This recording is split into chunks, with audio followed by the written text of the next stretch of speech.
कौन सा चैलेंज था जो आपने नितिन गडकरी के कहने पर लिया और जिसका फायदा आपको नहीं बल्कि अब डिमांड रखी तो जब वो भाषण देने आए तो उन्होंने वहीं से मन से ही मुझे एक चैलेंज करा कि अनिल, तुम अगर 1 किलो वजन कम करोगे तो मैं तुम्हें आप उस जगह से आते हैं जहां से खुद सीएम आते हैं, आपकी और उनके क्षेत्र एक ही हैं। ऐसे में अपने रिपोर्ट कार्ड को जनता तक पहुंचाना मुश्किल होता होगा, क्योंकि जो भी काम आप कर रहे हैं या नहीं कर रहे हैं, हर काम तो सीएम, आपके किए हुए काम भी शायद सीएम को ही उसका श्रेय मिल जाता होगा।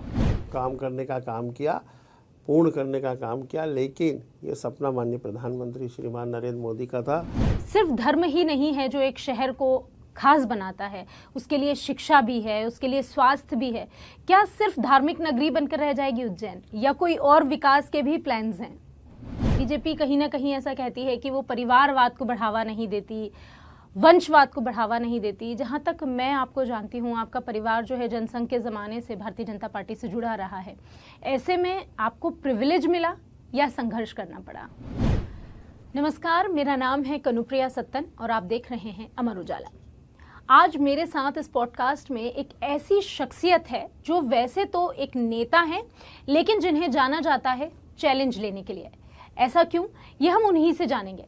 दरअसल अपनी हंसमुख प्रतिभा या कह सकते हैं अपनी हंसमुख शख्सियत के लिए जाने जाने वाले और हमेशा चैलेंज एक्सेप्ट करने वाले उज्जैन के सांसद अनिल फिरोजिया की मैं बात कर रही हूं। आज हमारे साथ वो मौजूद हैं, हम उन्हीं से जानेंगे, उन्हीं से बात करेंगे, उज्जैन के बारे में भी तमाम बातें करेंगे, पर साथ ही साथ ये भी जानेंगे कि अनिल जी वो कौन सा चैलेंज था जो आपने लिया था। बहुत बहुत स्वागत है आपका।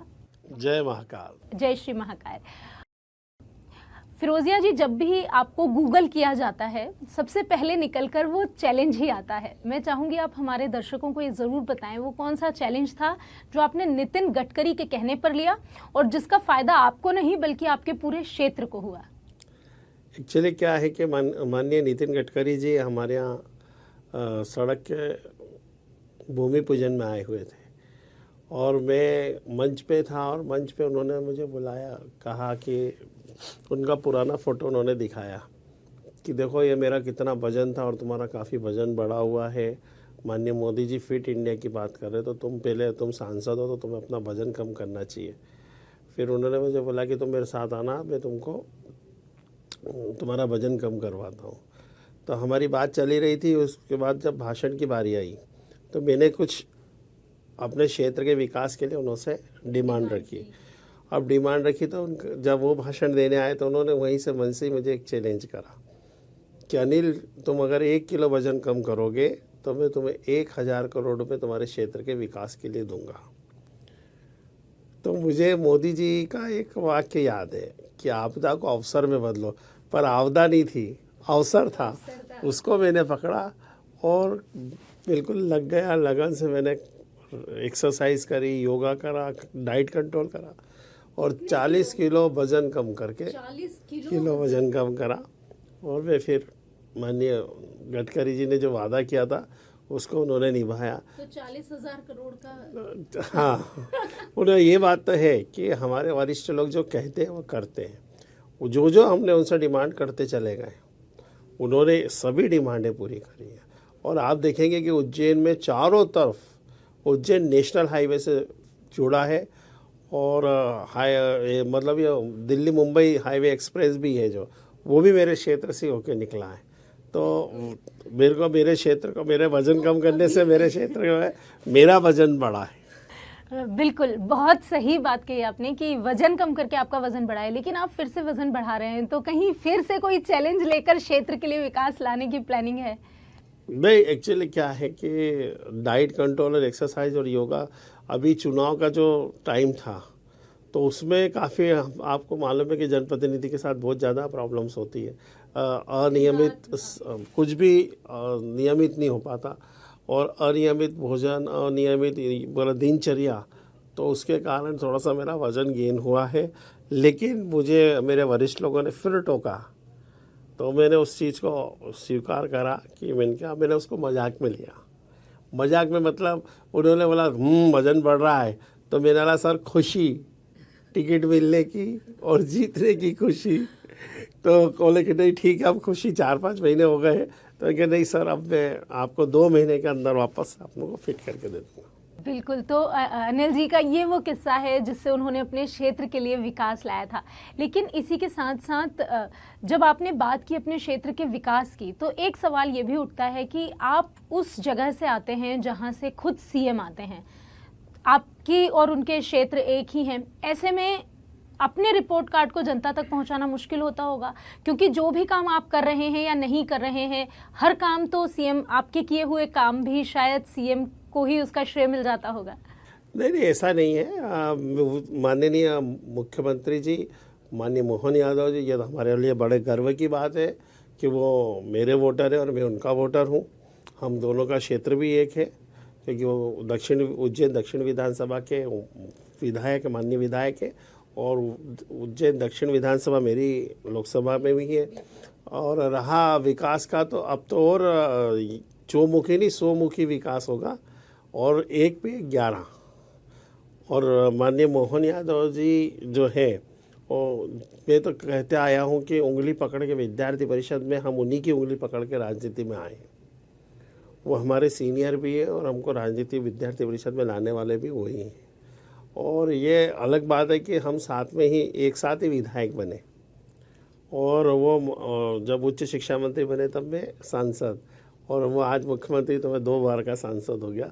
तो जो भी हम काम कर रहे हैं तो आपस में तालमेल के साथ, और ये बात भी सही है कि श्रेय लेने की कोई होड़ नहीं है। हाँ, जो है केंद्र सरकार के जो भी योजनाएं हैं उनको हम ला रहे हैं, उसमें माननीय मोहन यादव जी का भी बहुत सहयोग रहता है।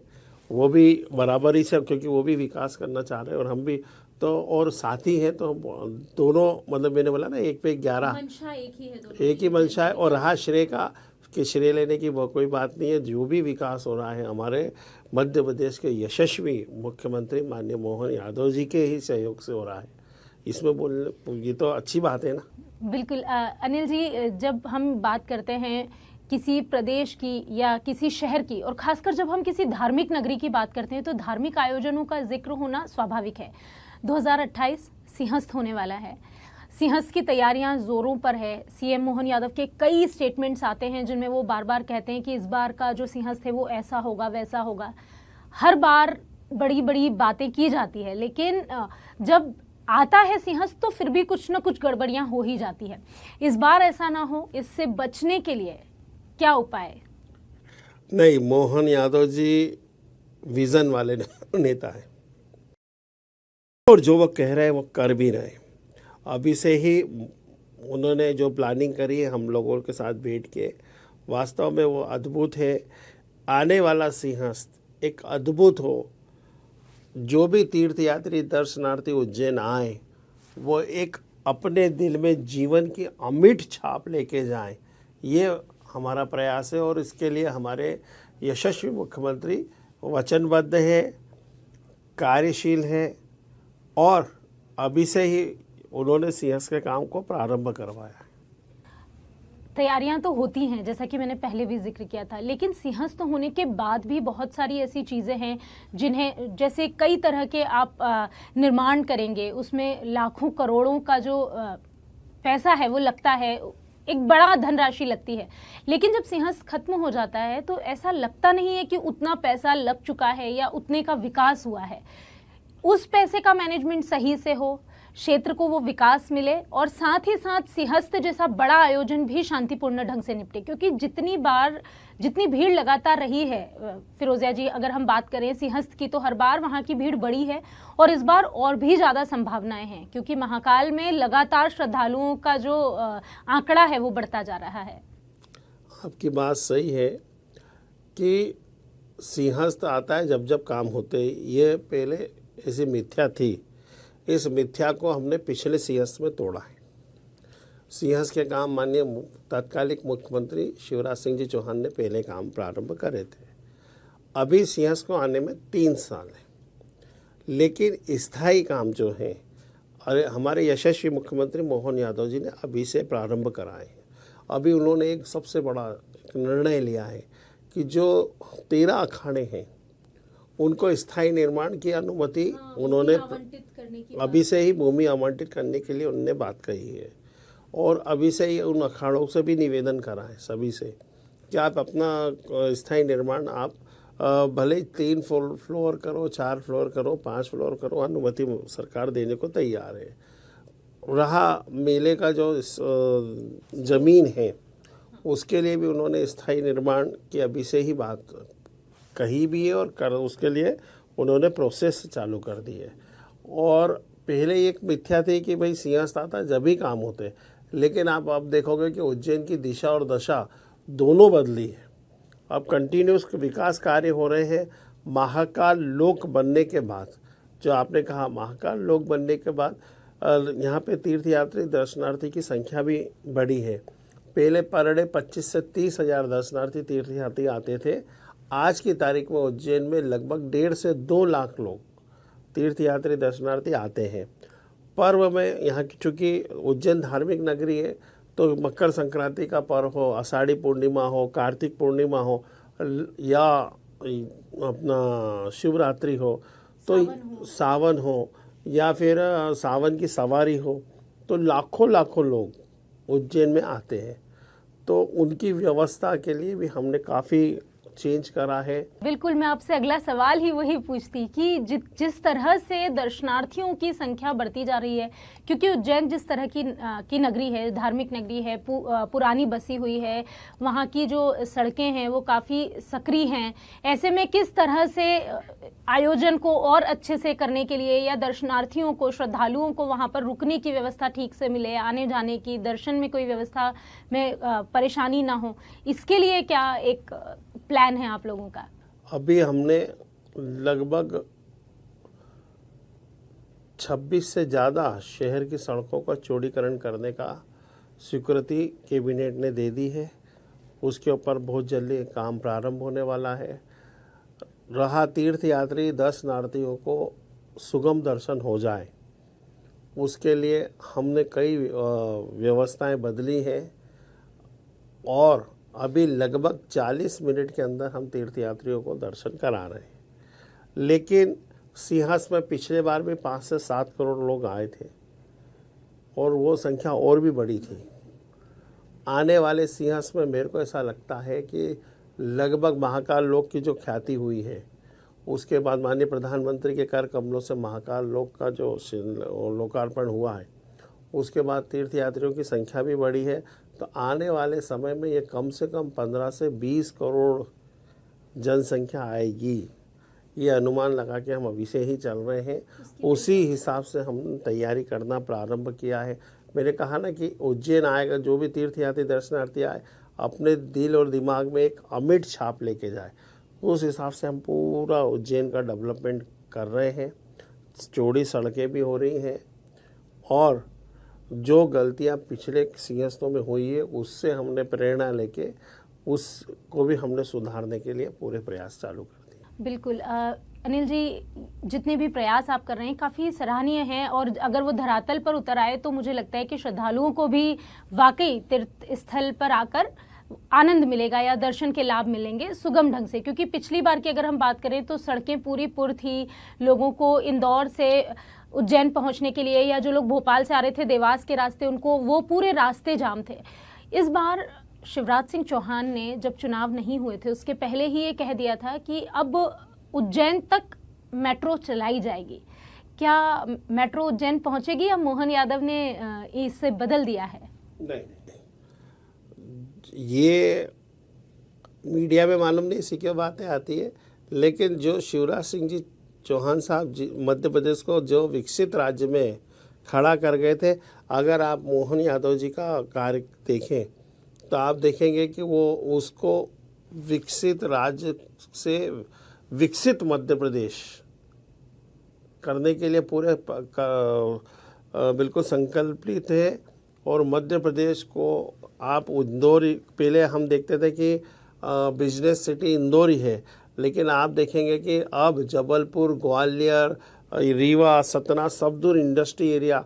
सीएम का एक बयान जो है मैं सुन रही थी, उन्होंने कहा है कि वो प्रदेश के हर शहर को इंदौर बनाना चाहते हैं। मैं भी वही बोलने वाला था कि हमारे यशस्वी मुख्यमंत्री इस प्रयास में है कि सब दूर इंडस्ट्री एरिया हो, कॉरिडोर हो और उसके लिए वो सतत प्रयासरत है। आने वाले समय में मैं आपको विश्वास दिलाता हूँ कि पूरे देश का अगर सबसे बढ़िया समृद्ध अगर कोई प्रदेश होगा तो वो मध्य प्रदेश होगा। क्यों? क्योंकि हमारे यशस्वी मोहन यादव विजन वाले नेता हैं। तो उज्जैन तक मेट्रो पहुंचेगी? 100% पहुंचेगी मेट्रो, क्योंकि उसका सर्वे प्रारंभ कर दिया है माननीय मोहन यादव जी ने, और उसका सर्वे कंप्लीट होने वाला है और बहुत जल्दी उसके टेंडर भी लगेंगे। मैं धर्म से ही लगातार सवाल आपसे पूछ रही हूँ, लेकिन सिर्फ धर्म ही नहीं है जो एक शहर को खास बनाता है, उसके लिए शिक्षा भी है, उसके लिए स्वास्थ्य भी है। क्या सिर्फ धार्मिक नगरी बनकर रह जाएगी उज्जैन, या कोई और विकास के भी प्लान्स हैं?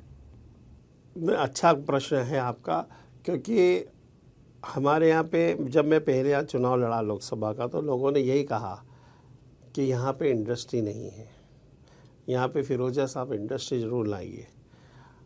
और ये बात भी सही है कि 90 के दशक में पहले उज्जैन टेक्सटाइल हब हुआ करता था। हीरा मिल, विनोद मिल, इंदौर टेक्सटाइल, श्री सिंथेटिक्स, ये करीब काफ़ी बड़ी बड़ी मिलें हुआ करती थी, जो काल के प्रभाव में सब समाप्त हो गई और सिर्फ बाबा महाकाल ही रह गए थे। तो लोग काफ़ी विचलित भी थे।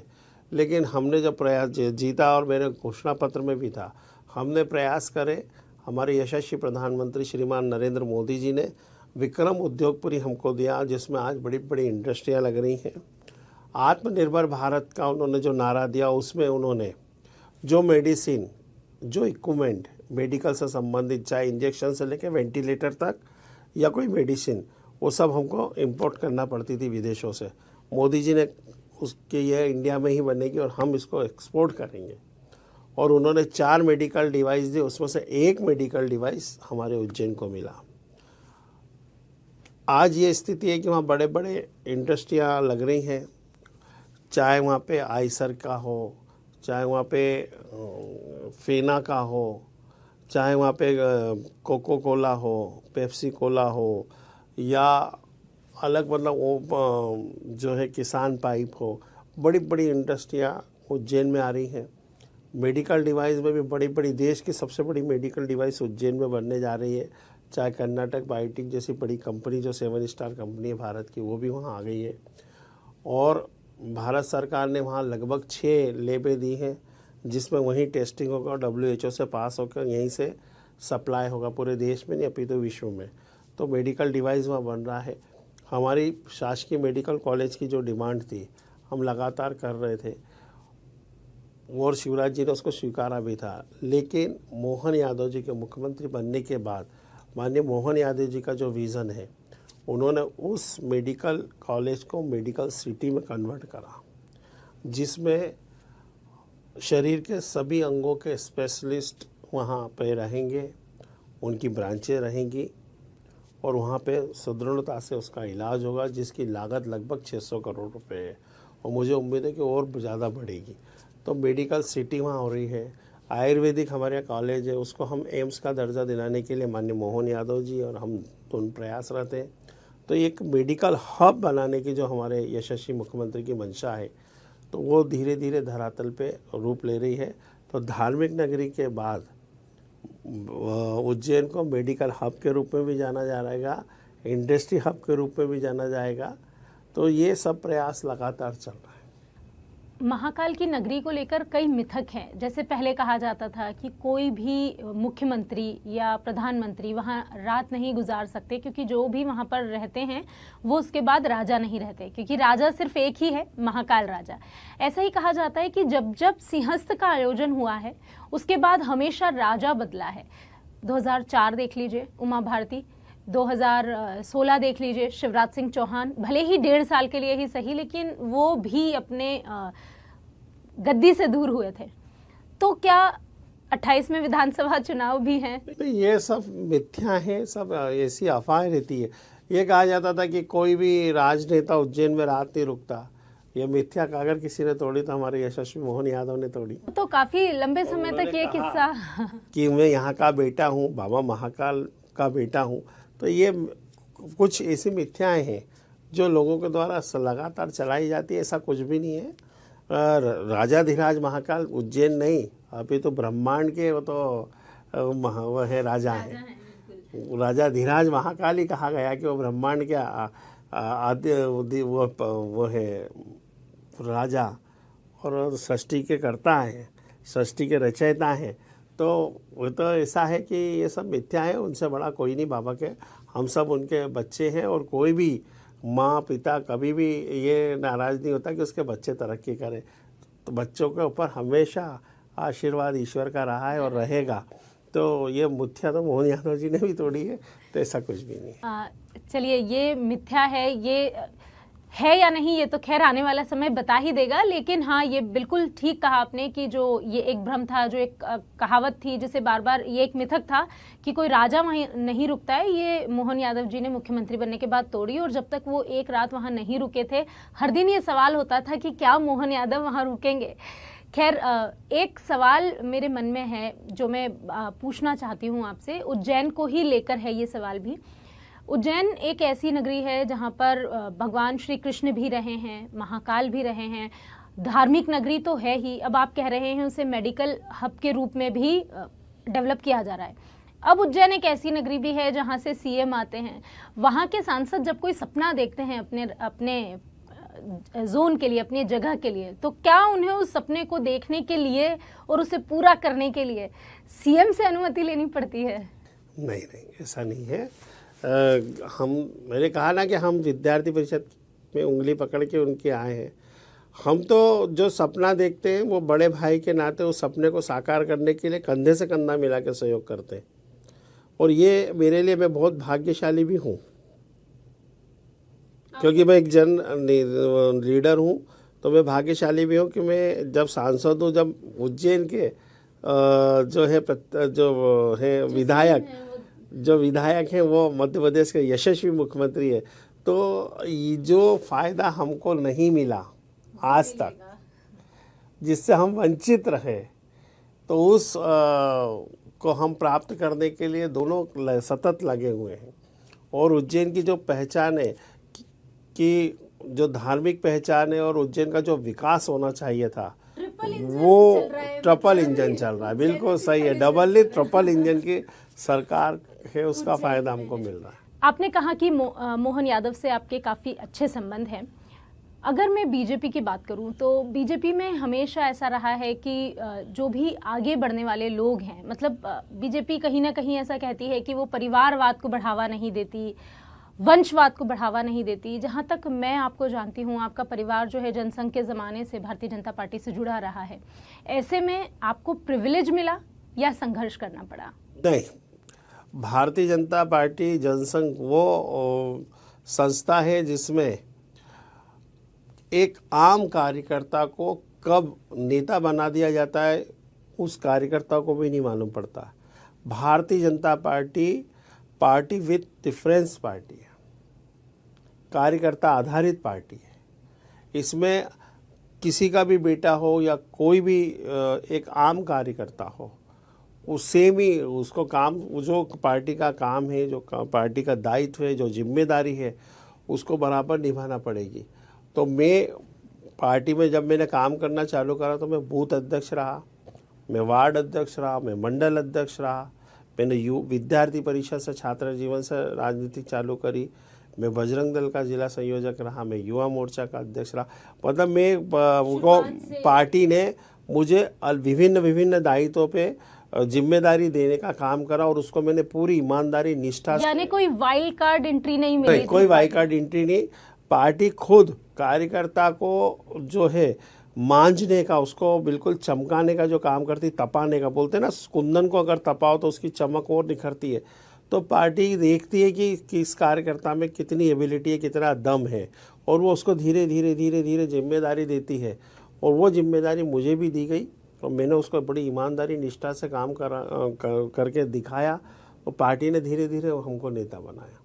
तो ये पार्टी का नेचर है, ये कार्यकर्ता आधारित पार्टी है। यहाँ कब किस कार्यकर्ता को कहाँ पे ले जाके पार्टी कब नेता बना देती है उस कार्यकर्ता को भी नहीं मालूम पड़ता है। इसे आप ऐसे बोलते हैं, ये सवाल मेरा थोड़ा आपको और लग सकता है कि लोग या कांग्रेस ऐसा कहती है कि अब जो भारतीय जनता पार्टी है वहाँ सिर्फ 2 ही लोगों की चलती है, इसलिए वो जिसके नाम की पर्ची बना देते हैं उसे वो दायित्व मिल जाता है। नहीं, ये तो कांग्रेस के पास कोई मुद्दे ही नहीं है, तो कुछ भी फालतू बात करते हैं। इसको कांग्रेस को तो ज़्यादा सीरियस लेने की ज़रूरत नहीं है, क्योंकि उनके लीडर भी कुछ बोलते क्या है करते क्या है। इसलिए कांग्रेस अपना देखे, भारतीय जनता पार्टी की चिंता नहीं करे। भारतीय जनता पार्टी की चिंता करने के लिए हमारे पास हमारे जो वरिष्ठ नेता हैं और हमारे यहाँ सामूहिक निर्णय होता है, और सामूहिक निर्णय जो होता है वो सभी कार्यकर्ताओं को मान्य होता है। ये सब फालतू की बातें, इसलिए कोई अनिल जी, आप बहुत सारी समितियों से भी जुड़े हैं, जैसे आप पर्यटन विभाग से जुड़े हैं, आप दलित और जनजाति आदिवासी जनजाति विभाग से जुड़े हुए हैं। दलितों और आदिवासियों के लिए, उनके उत्थान के लिए क्या किस तरह की योजनाएं हैं? वास्तव में अगर देखा जाए तो डॉक्टर भीमराव अंबेडकर जी का जो सपना है कि दरिद्र नारायण को, SC ST वर्ग, कमज़ोर वर्ग को उठाने का, उनको जीवन स्तर सुधारने का। और अगर आप देखेंगे दूसरी तरफ तो पंडित दीनदयाल उपाध्याय ने भी एकात्म मानववाद कहा है। उसमें पंक्ति का जो आखिरी व्यक्ति है, जो दलित है, जो दरिद्र है, जो दीन है, उसको लाभ पहुँचे। तो दोनों का सपना एक ही है, और उस सपने को साकार अगर कोई कर रहे हैं तो हमारे देश के यशस्वी प्रधानमंत्री श्रीमान नरेंद्र मोदी है।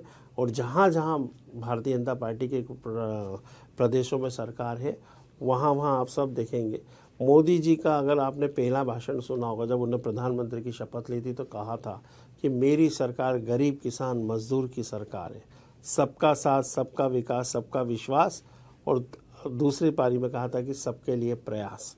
और उन्होंने जो कहा उसका अक्षरशः पालन करा। अगर आज देखो तो जो है अन्नपूर्णा योजना, 130 करोड़ आबादी वाले देश में 80 करोड़ परिवारों को हम अन्नपूर्णा योजना का लाभ दे रहे हैं। ये लाभ हमने कोविड में देना प्रारंभ करा था। 10 किलो गेहूँ, 10 किलो चावल और 1 किलो दाल। पूरे विश्व में ये शोध का विषय भी है। मैं आपको बता दूं कि लॉकडाउन सब पूरे विश्व में हुआ था, कोविड पूरे विश्व में आया था, पर जो लोग कुआं खोद के, बोलते हैं ना पानी पीने वाले, जो एक दिन मजदूरी नहीं करे तो उनके बच्चों, घर का चूल्हा नहीं जल सकता और उनके बच्चे भूखे मर जाए, उनकी चिंता किसी ने नहीं की। अगर उनकी चिंता किसी ने करी तो वो थे नरेंद्र मोदी जी। और कोविड को समाप्त हुए 3 वर्ष हो गए, उसके बाद भी आज भी 5 किलो गेहूँ, 5 किलो चावल हम दे रहे हैं। तो वो दरिद्र कौन है? वही दलित है, पिछड़े हैं। तो सबकी चिंता करने का काम अगर किसी ने करा तो माननीय नरेंद्र मोदी जी ने करा। उज्ज्वला गैस योजना अगर देने का किसी सपना था, वनवासी महिलाओं का सपना था, दलित महिलाओं का सपना था कि हमारे घर भी गैस का चूल्हा हो, वो गैस का चूल्हा अगर किसी ने देने का काम करा तो मोदी जी ने दिया।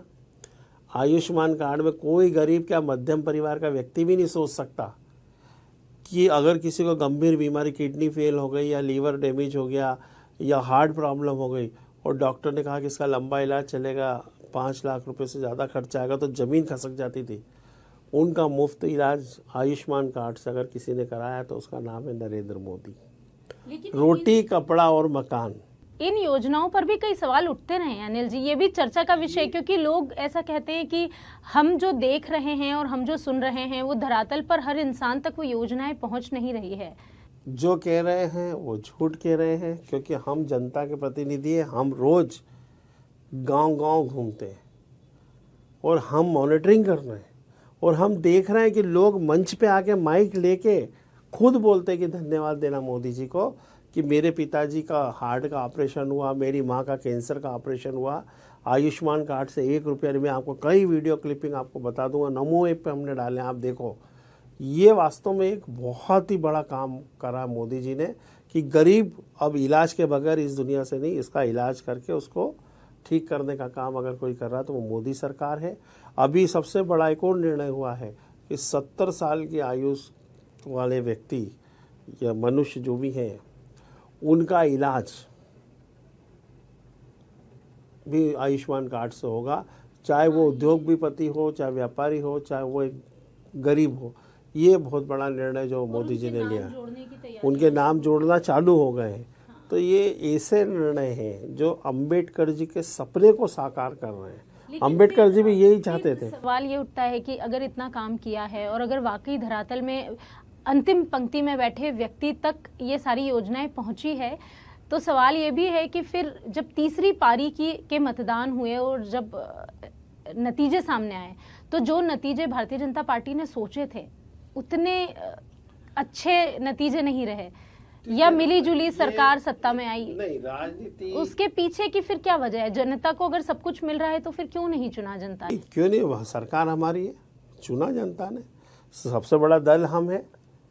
ये बात सही है कि राजनीति में जब चुनाव होते हैं तो झूठ सच का काफ़ी वो होता है। कांग्रेस का, विपक्षियों का यही है कि झूठ बोलो, जोर से बोलो और बार बार बोलो। और एक बार अगर कोई झूठ को 10 बार 100 बार बोला जाता है तो बेचारे जो वोटर रहते हैं वो गड़बड़ा जाते हैं, कंफ्यूज हो जाते हैं, घपलत में आ जाते हैं, और जब उनको बाद में लगता है कि अरे हमसे ये हो गया। ये बिल्कुल विरोधियों का एक सोचा समझे रणनीति है। झूठ बोलो और जोर से बोलो और बार बार बोलो, और उसके कारण हमको थोड़ा सा रहा, हमारे वोट परसेंटेज तो बढ़ा है, सीट कम आई है, लेकिन कोई दिक्कत नहीं। पर सबसे बड़े दल से, भारत में सबसे बड़ा अगर दल कोई है तो वो है भारतीय जनता पार्टी। और भारतीय जनता पार्टी अंबेडकर जी के सपने को साकार करने के लिए हमारे यशस्वी प्रधानमंत्री नरेंद्र मोदी संकल्पित थे, और उसके लिए वो हमेशा प्रयासरत है। आप पर्यटन के लिए भी काम करते रहे हैं। उज्जैन को और पर्यटन के रूप में डेवलप करने के लिए क्या आगे के प्लान्स हैं? क्योंकि महाकाल लोक का सपना तो आपका नहीं था। महाकाल लोक के अलावा आपने क्या सोचा है? आपके आसपास किस तरह से आप उसे डेवलप करेंगे? महाकाल लोक का सपना हमारा ही था। वो आइडिया हमारे मोहन यादव जी दक्षिण के विधायक थे, मैं उस टाइम तराना का विधायक था, और हम ये सोचते थे कि महाकाल को कैसे डेवलप किया जाए, ये हमारी सोच थी। और जब मैं सांसद बना तो स्मार्ट सिटी प्रोजेक्ट हुआ, और मोहन यादव जी, शिवराज जी, हमने सबने मीटिंग करी, एक रूपरेखा तैयार करी, और माननीय शिवराज जी ने उसको अमली जामा पहनाने का काम किया। और महाकाल लोक, ये सपना हमारा ही नहीं, हमारे यशस्वी प्रधानमंत्री श्रीमान नरेंद्र मोदी जी का भी था। कि आप देखेंगे कि उन्होंने पूरे देश के जितने भी हमारे आस्था के केंद्र हैं, ये उनका सपना था। जगह जगह कॉरिडोर जो बनाए हम जा रहे जैसे हैं। छोटे कार्यकर्ताओं ने उसको काम करने का काम किया, पूर्ण करने का काम किया। लेकिन ये सपना माननीय प्रधानमंत्री श्रीमान नरेंद्र मोदी का था। चाहे बद्रीनाथ देखो, केदारनाथ देखो, सोमनाथ देखो, ज्वाला माता देखो, अयोध्या देखो, महाकाल लोक देखो, काशी विश्वनाथ देखो, ये सब जो है, ये विज़न जो दिया है माननीय प्रधानमंत्री जी ने दिया। और वो विज़न मध्य प्रदेश में फिर प्रारंभ हुआ।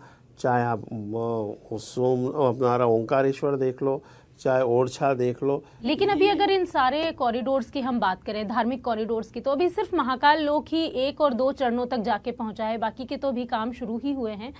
तो महाकाल लोक को लेकर आगे क्या प्लानिंग है ताकि वहां और पर्यटन बढ़े?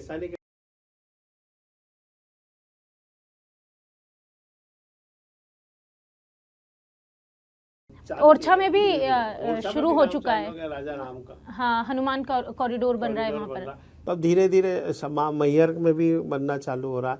तो धीरे धीरे अब आपको मैंने बोला ना कि मोहन जी, तो प्रदेश में जगह जगह धार्मिक पर्यटन ही बढ़ाया जाएगा। धार्मिक पर्यटन भी बढ़ाएंगे, और मध्य प्रदेश वैसे भी पर्यटन के हिसाब से बहुत सुंदर है।